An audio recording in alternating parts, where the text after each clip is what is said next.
forth from here so that the gospel may be proclaimed to every creature. In particular, God has called me by your election to succeed the Prince of the Apostles and has entrusted this treasure to me so that with his help I may be his faithful administrator for the sake of the entire mystical body of the Church.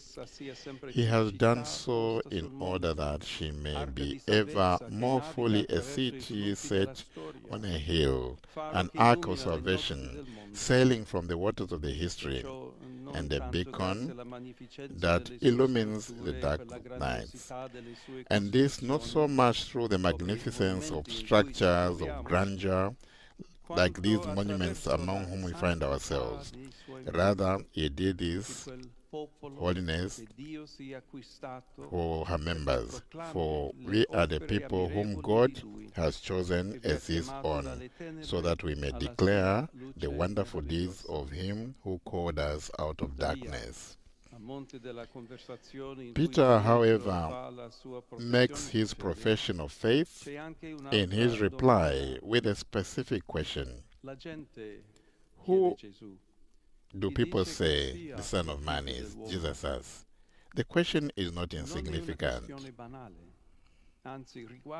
It concerns an essential aspect of our ministry, namely the world in which we live with its limitations and its potential, its questions, and its convictions.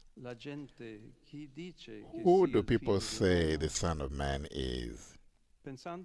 If we reflect on the scene that we are considering, we might find two possible answers which characterize two different attitudes.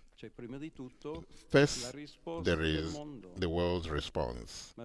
Matthew tells us that this conversation between Jesus and his disciples takes place in the beautiful town of Caesarea Philippi, filled with luxurious palaces, set on a magnificent natural landscape at the foot of Mount Hermon.